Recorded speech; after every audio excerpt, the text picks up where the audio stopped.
Welcome back to Under the Tights, powered by the one and only Heroes Comics. Here in Fresno, it's Shaw and Highway 41. I'm Rash, the Morning Blaze here at 105.1 The Blaze. And what a new comic book day do we have for you today? Wednesday. New books always come out on Wednesdays, but it's a Wednesday before a 4-day weekend. Yay! And for DC fans, it's extra special because they got Justice League movie in theaters now, and next week will mark the annual crossover of all their TV shows. Arrow, Supergirl, Flash, Legends of Tomorrow, all rolled into one for the week. They do it every year. It's usually really good. This year, it looks extra good. They're calling it Crisis on Earth X, rather, and it's an obvious take on Crisis on Infinite Earths from the 1980s. I'll give you the background and tell you what that means.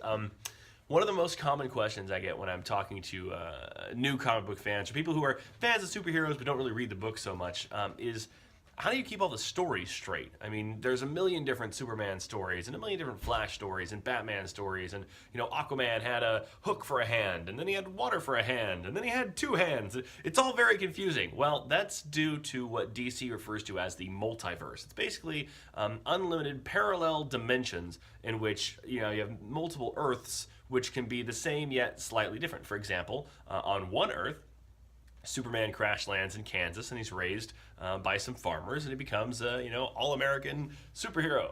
And on another, he lands in Soviet Russia and becomes a communist warlord.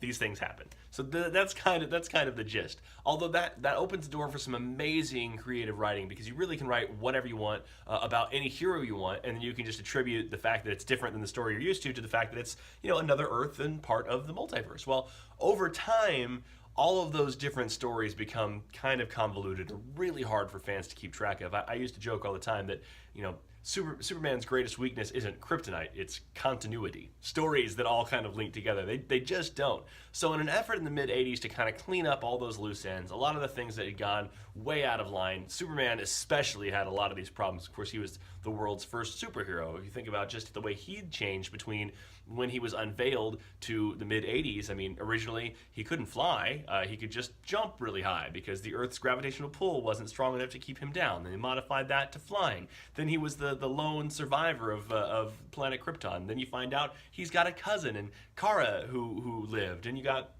the little people of Condor, the Brainiac kept alive, and you had the prisoners from the Phantom Zone. So like all of these things started changing and evolving around his character, and they wanted a way, not just for Superman, but for all of their characters, to kind of simplify everything and bring new fans back into the fold who wouldn't have to have just months and months of reading just to figure out what the heck was going on in these stories. So they decided to develop this war in the multiverse, where basically they're all being kind of crushed together, and it gets really complicated. I'm not going to go into the full details of what happens throughout Crisis on Infinite Earths. I'll just tell you the baseline point of this was to trim the fat and get rid of a lot of the stories that were confusing people, and then kind of relaunch all of their characters. Now, in the mix of all of this, and this is what makes this crossover on TV interesting to me, the big, two of the biggest products that they have on these WB TV shows are Supergirl and the Flash. Well, Supergirl and the Flash both die in this storyline from the mid-'80s. Like I said, they were trying. Part of the story was to